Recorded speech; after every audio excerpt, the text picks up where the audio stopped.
Hi, everybody, and welcome back to the Integrative Women's Health Podcast. I'm here this week with my dear friend and colleague, Dr. Ginger Nash. And for those of you who have already dived into our perimenopause and menopause certificate program, you will have seen, and Dr. Nash will be a familiar face for you because she talks in that program about using homeopathy specifically in the perimenopause to menopause transition. But we're going to talk about even more widely from a homeopathic perspective and a naturopathic perspective, when homeopathy can be valuable, how it can support everything else that you're doing, and how it really is a full system reset tool. Mhm. So, welcome, Dr. Nash. Thank you, Jessica, and you can call me Ginger, obviously. Yeah, great to be here. You have an excellent community of really great practitioners and people, so I always enjoy our conversations. Yes. So, because primarily our podcast is designed for professionals, although anyone can listen and improve your own body's health knowledge, but we're free to get a bit nerdier because we are Yeah. primarily talking to practitioners. So, tell me a bit about how homeopathy, kind of the perspective of homeopathy, how do you see that generally fitting in for our women clients through any age or stage where they have hormone disruption? Yeah, great place to start. And even to back up a little bit further, I think I need to say at the outset that my homeopathy is not traditional or constitutional or classical homeopathy. Gets a lot of different names. I've started calling it complex homeopathy because I use really innovative and unique formulations and products that have multiple substances in them. It's not the same as constitutional homeopathy or classical homeopathy where the the practitioner typically takes a really long, 3-hour interview and gets into every aspect of the person's mind, body, and spirit, and then really tries to find the one single homeopathic remedy that will address all the myriad of symptoms across those, physiological systems. So, because of the world we're living in today, which I know we're going to get a lot more into as we have this conversation, is so much more complex. It's my belief that we really need to use medicines that address that complexity and address the different levels of what needs to be supported for people to really come back to a place of balance. So I like to call myself a heretic amongst heretics. Homeopathy is a pretty controversial field. But when you get deep down into the biochemistry and more of energetic medicine and some of the more subtle biofield research and the properties of water specifically, homeopathy can be a phenomenally powerful tool to use and a therapy to use, especially for people that are so sensitive. Mm. And that is so many more of our patients. I'm sure everyone listening, every practitioner knows that things are getting more complex and the viral landscape is more complex. The bacterial landscape is more complex. We have more mold exposure, all the various environmental stressors, and then the internal physiological effects of chronic stress in the modern lifestyle. So we've really got to come at things in a more unique and innovative way. So, homeopathy, for those that don't know anything about it, is based on two fundamental principles, which is similitude and dilution. So, the dilution is substances which can be plants, animal substances, minerals, organs, and tissues, which I use a lot of, especially when it comes to endocrine balance and women's health, that are diluted to the point where sometimes there's some molecules present, but sometimes they're diluted to such a degree that there's no molecules, but there's an energetic imprint in the water because of a process called succussion. And then that imprint or resonance matches a person's imbalances and the subtle physiological changes that can be happening. So it is really subtle medicine, and I can understand why traditional or mainstream medicine that really has a more mechanistic view of the way the body works scoffs at it or turns up their nose, because it is a whole different paradigm shift. And what I really love is that the patients that I see haven't really been served well by a more traditional, aggressive, if you will, approach. Not to say that drugs and certainly surgery isn't necessary at times, but just to understand how those things are working differently than something that's going to work with your body, hence the name homeopathy, homo with similitude, similar, like. So it creates a resonance to create balance in various organ systems, tissues, and cellular function. So it's really like a whole world unto itself. Where does it come from? It comes from Germany from, over 200 years ago. So yeah, like, to try to practice medicine the way Hahnemann, Samuel Hahnemann, the doctor that, really founded this whole system, practiced 200 years ago would be foolish. It would be antiquated, and even he, at the end of his career and the end of his life, changed the remedies much more frequently. So the way that I, teach this material is really much more grounded in the development of homeopathy into complex homeopathy or sometimes drainage homeopathy, which is looking more at the terrain of the individual and clearing out the terrain. So, this is work that has been built upon mostly by European biological medicine doctors. Okay, excellent.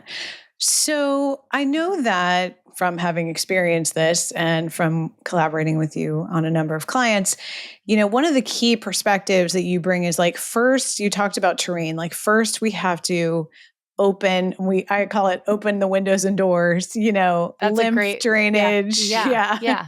Open the elimination pathways of the body, which is a natural process, which is different than detox. And this is why we often see people that, sign up for any number of the detox programs that you can find online or whatever. And they can be way too aggressive. They can push the liver pathways and push the detoxification pathways too quickly. And then we get either an aggravation or they get worse, or in the worst case scenario, you can get, toxins being driven in deeper to the system and create more confusion in the body's response.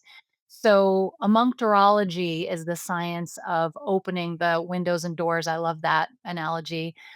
Um, Opening the drainage routes of the body, opening the elimination pathways. And this is why this is such cool medicine, because you can start that process with anyone, no matter what their diagnosis, no matter what they're dealing with, everything from endometriosis to, cancer or PCOS or dysmenorrhea or any issue, chronic sensitivities, viral issues, because as you do that, you're helping the body naturally and gently eliminate toxic waste products from the cells. And this is, again, you mentioned the lymph, why the lymphatic system is so important too, because it's the waste management system of the body. And then once you open the windows and the doors and you get things cleared out, you can actually get to see and evaluate more clearly the root cause drivers of the disease. And you clean up a lot of these garbage symptoms. So people, sometimes that's all people need. Their migraines go away, or their gas and bloating goes away, their digestive system regulates. Probably not for a lot of the people we see with deeper issues like endometriosis or MCAS or things that are really more, or autoimmune disease that are, we need to go after some of those deeper causes. But getting rid of those garbage symptoms, first of all, makes the patient feel better to some extent, and then also just allows you as a practitioner to really identify and target more of the deeper drivers. Well, and I think MCAS is particularly interesting. So, for professionals who aren't too familiar with that, it's mast cell activation syndrome, which essentially can be triggered by any imbalance to the immune system, where the immune system due to almost any stimulus, can be heat, can be pressure, can be viral infection, can be fatigue, can be stress, will activate or make kind of more shaky. It's called degranulation, the mast cells. So they're releasing histamines and other inflammatory cytokines and other communication molecules that trigger this inflammation that feels like it's out of nowhere, and it feels like it's it's expressed in multiple systems. So what I like Right. about this process of first opening the windows and doors using gentle homeopathic support of the lymph and the other detoxification pathways is that it's almost like with MCAS or other things that are full system chronic inflammatory. I think endometriosis is another really good example. You can't address anything else because the person is so sensitive, and it's like their symptoms just keep moving around. Yeah, they're so dysregulated. I mean, I often describe my work at the intersection of the immune system, the endocrine system, and the nervous system. And those three systems, each one of them is so unbelievably complex unto itself. And then if you have, like you said, any little trigger, I mean, I really think of MCAS as basically a sequelae or an after effect of any number of things. And like a lot of functional medicine practitioners, they'll do a lot of testing for cytokine levels or tryptase levels, all this stuff. You know, is that really necessary? Or is it just like, let's gently open the systems up, get you back to a better place of balance, and then really try to understand, does this person have chronic Lyme issues? Have they been living in a moldy building? Did they have COVID 4 times? Like whatever the trigger may be, or were they in a car accident and they used to be an athlete and had a history of concussions and now they've got neuroinflammation because they re-triggered a signature that's locked into that nervous system physiology. And that's one of the concepts that I really like to talk about too, which is very different and something that I try to educate my patients on a lot as well, is that some of these things, like, yes, there is the concept of viral persistence in long COVID or, chronic Lyme, but it doesn't necessarily mean that you've got an active infection. You've got the signature, the patterns locked into the nervous system or the endocrine system, or, even the gut can become hypersensitive too, because, we know that there's so much lymphatic um, aspect in the gut. And when that gets overwhelmed, then any little food that irritates the gut lining or whatever can trigger this overwhelm in the lymphatic system. But yeah, it's really complex. And so it's always good to just pull out and start with something very simple.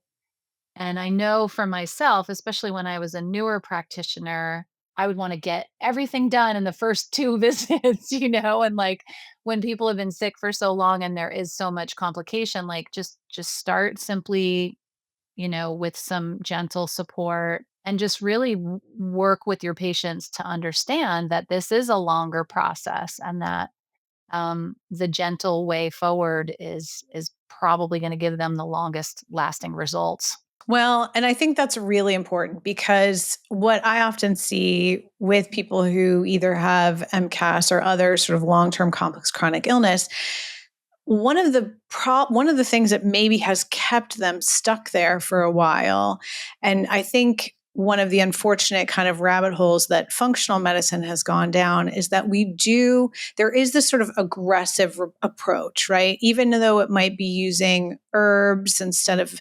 medications, you'll take a very aggressive antimicrobial approach, or like you said, detox approach, where people are using very high doses of antimicrobial herbs. And the clients that you and I see most commonly are very sensitive. And so one of the things I would love for you to talk about is a lot of what I learned from you in terms of homeopathy is that there are kind of different aspects of how people present. And one of those is that, like, their system has been shaken up. Yeah. And Yeah. sometimes it's because of the treatment, but it could also have been because of medical gaslighting or trauma, or just because of how severe their illness was. And then when you try to add kind of our Western, our Western mindedness about everything is like, go hard, go harder, be more restrictive with your diet, push through, take more drugs, more herbs, more whatever, like more is always better.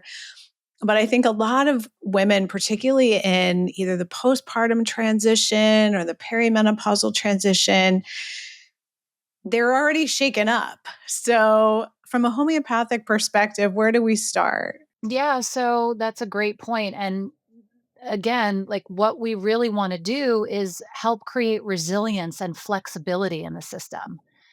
We don't want to back ourselves in a corner where we're restricting so much with our diet, or the bulk of our nutrients are coming from 50 different supplements that we're taking, like, and this can be patient driven, so it's hard for a practitioner to like put the brakes on. I have some patients where I'm like, please do not take this many pills a day, but they're like, but I need this for this symptom and I need this for that symptom, and they end up taking a band-aid approach. And this is why what you're asking about is so different, because it really is about like, thinking of things in phases. And when you meet somebody and their system is totally dysregulated and confused, you've got to stabilize them first before you're going to really get to any ability to understand what even is the deeper root causes, So a lot of times that's why I'll start with, something like for the HPA axis, like something to address the adrenal axis, which is obviously so dysregulated when somebody reacts to every stressor. And then also the lymphatic system. So there's a concept called miasm in homeopathy. So depending on how the person eliminates, and this is related to what we were talking about earlier with drainage and opening the windows and the doors, the way you open the windows and the doors is different for each patient. And there's a concept called miasm, which can help you more quickly identify how that person tends to react. It's also called in French the reactional mode or the diathesis. So, so for example, if somebody's come in and you get that sense that they're so sensitive, they're so overwhelmed, they've tried 15 different diets, they've tried 10,000 different supplements, you really want to work on the nervous system first, and they probably have anxiety. So you really want to just work on balancing the stress hormones, gently approaching the adrenal axis, which, relates to inflammation as well. And it's not that I'm blaming the patient, right? Because these chronic illnesses that rev up your cytokines and all these immune factors, those literally cause, anxiety in the brain and the nervous system. So many people are struggling with that kind of pattern. Then you've got the person that's like more likely to suppress everything and turn the toxins inward. And those people are the people that you really, I wouldn't say more aggressive, but you may need to work longer at getting the windows and doors open. Those might be the kind that you need to use, maybe not a crowbar, but just like a longer, like maybe just really work on the liver, the gut, and the lymph for a long time before you're going to try to use an antimicrobial, or maybe you won't even use an antimicrobial. You'll use, a homocord of a particular pathogen, which, is a lot of sort of phase two in working with these complex homeopathics, is using homeopathic medicines, diluted and succussed medicines that go after to disrupt those signatures and those patterns that are in the system. What I find so fascinating with regards to women's health, and I know, you do so much work with endometriosis, is the connections between chronic pathogens, chronic infections, and the way those signatures can actually disrupt the whole HPO axis, the hypothalamic pituitary ovarian axis. So we know that There's a lot more research coming out about this now too, which is great. But we know that, not just COVID, but cytomegalovirus, Epstein-Barr virus, influenza virus even can really create such inflammatory states in the body that it can affect the ability of the hypothalamus and the pituitary to regulate women's cycles. Of course, it upregulates inflammation. Of course, there's a connection between um, certain infections and the development of endometriosis. So there's just really all this crossover between the kinds of stressors we're exposed to and the ability of these really innovative medicines to go after some of that. So that's where I think this medicine has the most possibility, is to really address those signatures that, people that don't want or can't tolerate the antimicrobial protocols or the antivirals or, you know, um, the hardcore autoimmune protocols, or they've been on the AIP diet, for 10 years and they still can't, eat a piece of, you know, regular food without having some kind of major reaction. So you've got to disrupt those patterns. And that's really an energetic thing. It's not an antibiotic approach. Yeah, I think that's a really important point that I want to solidify for a second. That right now we're in this environment of chronic infections, right? Everything from flu to COVID to CMV to Epstein-Barr to all the herpes viruses. I can't tell. Norovirus that's going Yeah, crazy right now. I Yeah, can't tell you yeah. how many people with shingles I've seen who are Yes. in their Yes. 30s. Yep. Yep. So, but I think that's a valuable point. Like, one strategy is to use antimicrobials or antivirals, antibacterials, or antibiotics medically or with herbs. But doing that doesn't always sometimes it's valuable to kind of it's almost like endometriosis excision surgery, right? Like, you take some of it off the Right. body, Right.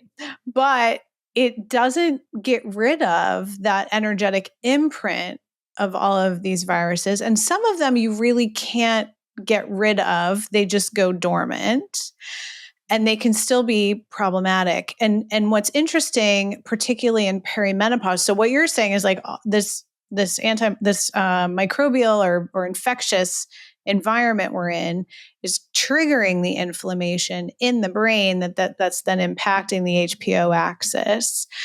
But also, especially if our clients are in postpartum or perimenopause, that low hormone state is also pro-inflammatory.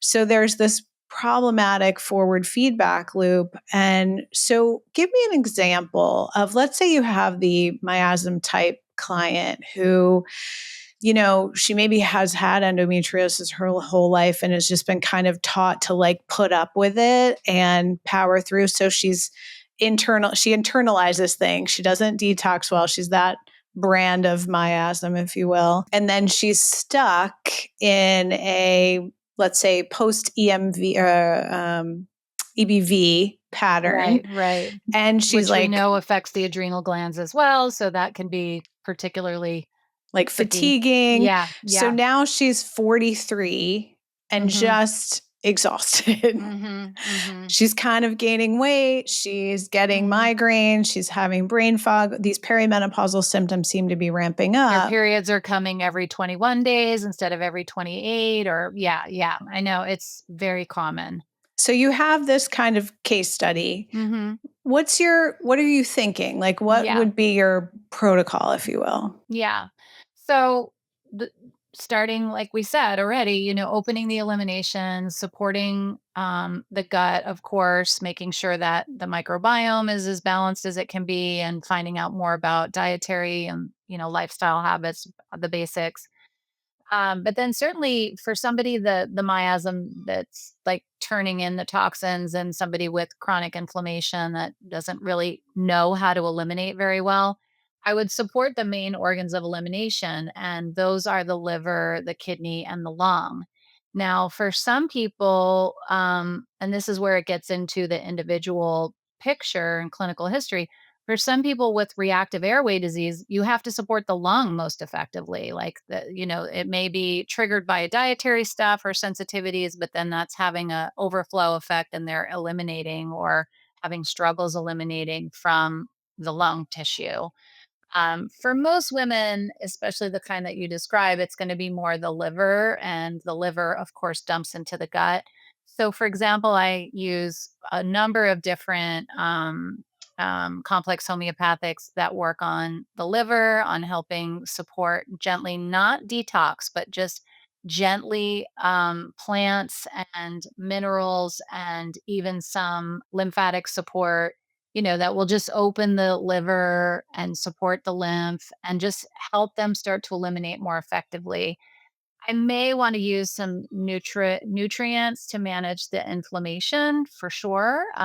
Because if the inflammation is, really causing a lot of anxiety or stress or insomnia, then I use complex homeopathics that work on the neurological system. And I really, really love, there's a brand called Nucleic, and Dr. Paula Rochelle, her whole practice is focused on neurodegenerative issues and neurological stuff. And so she's making some really, really unique products for the stress axis, the HPA axis, different parts of the brain. If somebody has more issues regulating their emotions.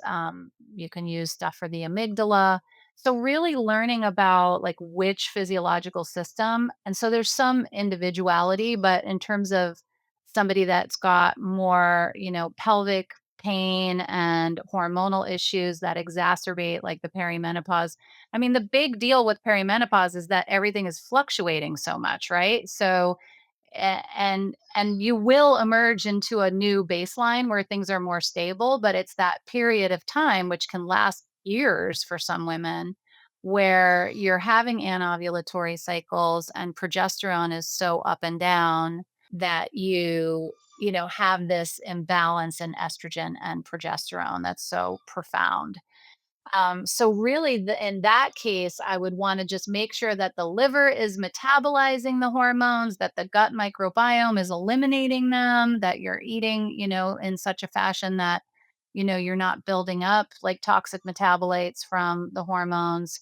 And in some cases, I will use specific drainage medicines for estrogens or progesterone. And I certainly, a huge part of my work, and actually lately I've just had a bunch of patients tell me how their cycles have been completely regulated. They don't have PMS, they don't have, the crazy immune dysfunction that happens before they bleed, et cetera. And for perimenopausal women, yes, it's like you're gonna have to go through this period of fluctuation. It's just, can we minimize the amount of symptoms? Can we minimize the hot flashes? Can we minimize the anxiety? Can we minimize the insomnia? And really, depending on the individual, we would use the complex homeopathics to address those various organ systems, depending on what their chief complaints are. Or memory, that's another huge one. Brain fog and lowering estrogen causing, memory issues, brain fog. I can't tell you, one of the main things that I use for perimenopausal women is lymphatic drainage. So lymph support for the brain. And it just really helps, when we sleep and when we go into deep sleep, our brain actually shrinks, and we're supposed to eliminate the waste products from the brain and the central nervous system overnight. So one of the things I use a ton of is just to help that process along, and that can help with insomnia indirectly. So it's not like, this is a great example. It's not like give a bunch of L-theanine or GABA or Shazandra, like whatever, to try to calm the person down, which can be helpful to some degree. But it's really more about, if you just eliminate the waste products that are, sometimes challenged because of these hormonal fluctuations, um, then you can go into a deeper sleep rhythm. So, Yeah, yeah. And I think this is what we have to start talking about more with our patients, that there are ways to kind of really support through the challenges of, modern stressors. And it's not just infectious, it's environmental chemicals, it's chronic stress, it's too much exposure to phones. And, this is a double edged sword Yeah, as it is. totally. But that's probably not going to change overnight in most of their lives. So we have to think about what are some sustainable ways we can support those systems over time. So the last thing I would love to touch on before we wrap up is, you and I have MCAS and have been navigating that, but sometimes it can feel very overwhelming, especially in the mold world where it's kind of like, okay, you've got to totally move out of your house but yeah, you can't move into any other house because 60% of them have mold. So I actually had a colleague who was talking about sleeping in a tent for months. And okay, like I don't disagree with that if that's what she wants to do, but I think there's a much gentler way. Yeah, and especially if you've got somebody who's, living with several other people or family members and none of them are sick, it's like obviously yes, if there's black mold growing on your walls, you've got to get away from that for sure. And in some people, for some environments, it's just too overwhelming.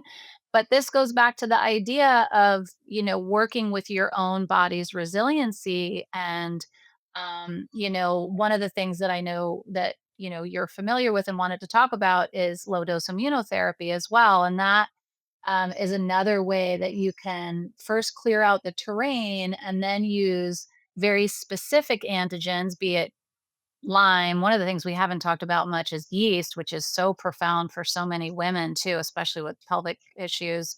But you can go after those specific sensitivities, and I use ones for mycotoxins as well. Doesn't mean that you can't use binders or open the windows and doors, and maybe some of the symptoms will go away. But really doing the drainage for the brain and the central nervous system, and then desensitizing them to various antigens, be it mycotoxins or yeast or Lyme bacteria or foods, then you're really creating a tolerance. And that's the whole idea, right? Is that you want to make the person more tolerant, you want to make them more resilient because the world is not getting any cleaner, as we know. There's not Right. going to be less mold, so we have to do everything we can. And something you said too reminded me I wanted to say, like, what's sustainable.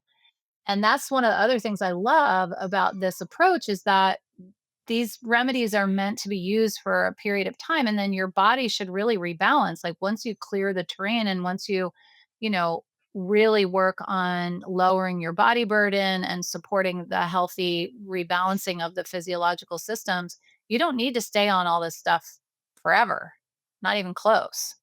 So that's another thing that I really love about it. So it's a very different paradigm than a lot of the practitioners we see, even in the functional medicine world. Yeah. Yeah. And I think once we kind of gently open the windows and doors, if you will, and then using low dose immunotherapy is a form of homeopathy that essentially gives a very, very, very light exposure to whatever it is that your body is reacting to. And you only need to do it about once every 2 months. And sometimes you only need to do it once, Right. Right. kids easier than Yeah, perimenopausal kids are, women. But less toxic overall, so and just less dysregulated, hopefully. So, that's a whole other area though that people who work with a lot of children can't believe how much sicker young people are nowadays too, which is really sad. But yes, I like to think of LDI as sort of the laser pointer, after you've and it's not technically homeopathy because it's not succussed, and it does come from traditional allergy medicine, like it grew out of allergy shots, okay, but yeah. allergy shots were obviously shots, injectables, and meant to sort of block one aspect of the immune system. LDI is far more dilute, like, ridiculous numbers of zeros, like to the sun and back kind of thing. And you don't have to inject it. You can just put it under your tongue and then it works on the immune system. But it's so subtle. It's so in the energetic realm. Nobody can really say exactly what the mechanism is, but for clinicians who use it and see the results, it can be pretty dramatically wonderful and healing for people. It's just finding the right antigen and then finding the right dilution that resonates with your system. But yes, once you do that, you only need to take the medicine, once every 7 to 8 weeks. And then sometimes you just have to take it, 2 or 3 times and then you're done. Or like I have chronic Lyme patients who now only take their LDI dose like once a year. So it really is cool that you can see people get better over longer periods of time and not become dependent on supplements or complex homeopathics or any of it. That's really the idea. Well, and I think one of the innovative things you brought to the LDI world is starting with that lymph drainage strategy and the drainage strategy. There was a paper just published, I think it was last week, in long COVID, basically showing that one of the mechanisms of long COVID is the fact that essentially the lymphatics shut down. Ooh, I Um, totally want to see that. yeah. You And got to send me so that. I'll send you that. I Yeah. just saw it. Yeah. And Yeah. when you have that sluggishness in the brain, there's a whole subcategory of long COVID called neuropasc, which is essentially neuro long COVID, Yeah. post acute SARS-CoV-2. And so when you open up the drainage first, because having experienced LDI, there is a flare of symptoms. It is a lot like a vaccine or an allergy shot in the sense that you get a small energetic dose of whatever it is you're irritated by. But ideally, that flare is very short lived. And in kind of the earlier versions of LDI, it could be months of flare. Now, when you do the drainage first, the flare is maybe Yeah, and some two people don't days. flare at all, and that's the thing, like, it's really like, do you get a little aggravation for the first 24 to 48 hours? A lot of people do, but you're like you're saying, it's very mild, but some people don't even aggravate at all, they just get better. But I do wanna out myself. I just had a new patient recently, severe food sensitivities, and was just desperate to be able to eat more foods. Really, it came to me specifically for LDI. So we jumped in. I didn't use a very strong dose, but she had an aggravation and because I didn't do the drainage first. And I'm just like, Mm. I'm not going to do that with anybody anymore. I don't care how eager they are. Because now she's in a flare. And now I'm like, oh, now you need Entrantil and this for the Right, now you bloating and have to this. calm everything, Right. yeah. Now I've got to like work backwards for several weeks, which just really stinks. So she's actually very intelligent and she gets it, but like I'm just kicking myself. Like I'm not going to do that anymore. And I know like I remember listening to somebody who does a lot of neural therapy.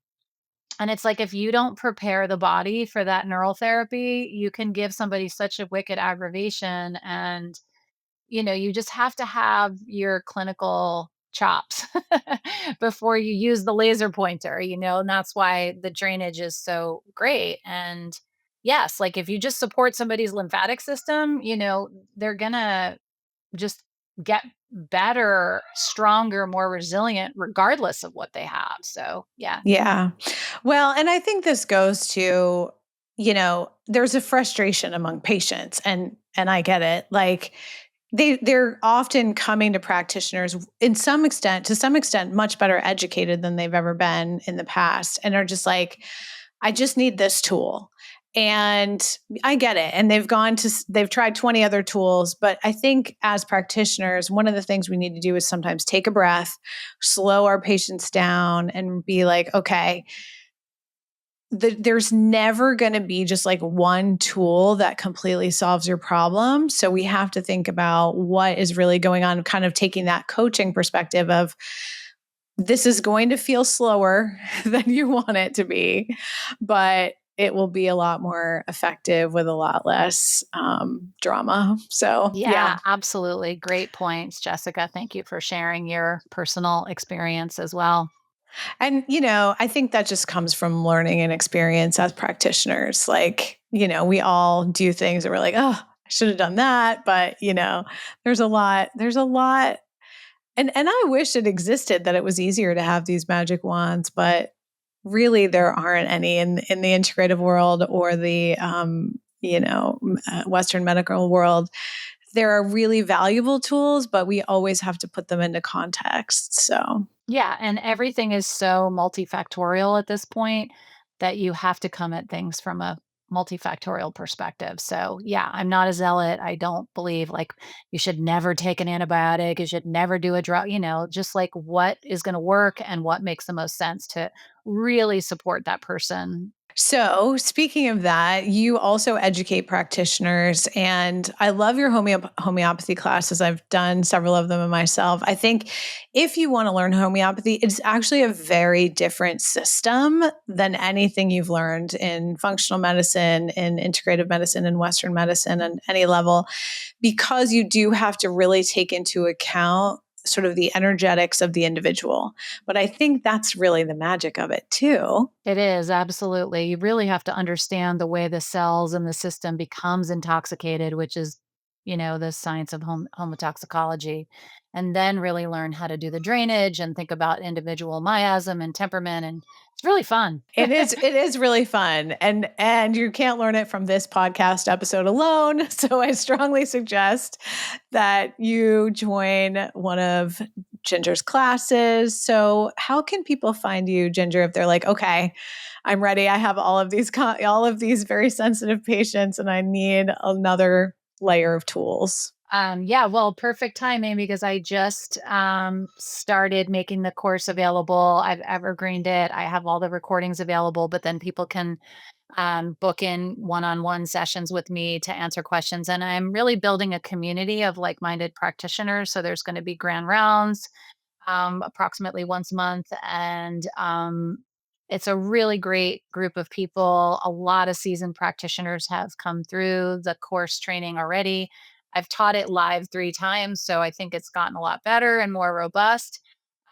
And, even for practitioners who are familiar with homeopathy and complex homeopathy and drainage, there's a lot of innovative stuff that's presented. And I have some guest lectures with people from different companies that are doing some really, really cool products. So, yeah, you can just go to my website. There's a training page on my website, and I'm sure you can make that available in the show notes here. And you can also just email me if you have specific questions. I'm pretty accessible, so my email will be provided as well. Yes, just check the show notes. We'll give you her website link, her email, the page where you can find her course. So thank you so much, Thank Ginger. you, Jessica. Always great to talk to you. You too.